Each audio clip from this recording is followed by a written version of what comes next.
7 முறை விழுந்தாலும் எழுந்திருப்பான். நான் 70 முறை விழுந்தாலும் கர்த்தர் என்னை எழுப்புவாரு. எவ்வளவு நல்ல ஆண்டவர் பாருங்க. அவர் சொல்றாரு, உன்னை நான் என்ன செய்வேன், மீண்டும் உன்னை கட்டி வைப்பேன். அப்ப ஏற்கனவே கட்டினது ஏதோ நீ இடிஞ்சிருக்கும். எப்படி இடிஞ்சதுன்னா, ஏதோ ஒரு மனிதர்கள் இடித்திருக்கலாம், அது உங்கள் நம்பிக்கையா இருக்கலாம், உங்கள் தரிசனமா இருக்கலாம், நீங்கள் செய்த காரியங்களா இருக்கலாம், வாழ்க்கையா இருக்கலாம், எது வேணா இருக்கலாம். அது இடிக்கப்பட்டதா இன்னைக்கு இருக்கலாம்.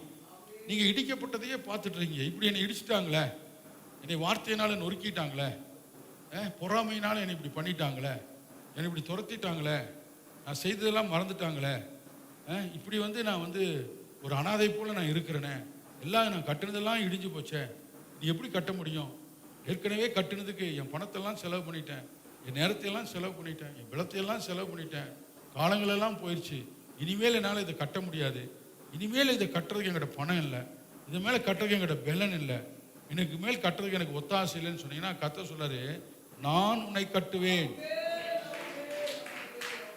சொல்லுங்க, யார் கட்டுறான்? ஆமா, கர்த்தர் உங்களை என்ன செய்வாராம்? கட்டுவார். நான் கட்டுவேன். கர்த்தர் கட்டுவேன்னு சொல்றாரு. முதல் வார்த்தை தீர்க்க தரிசனமா சொல்றாரு, உங்கள் வாழ்க்கையை கர்த்தர் கட்டுவார்.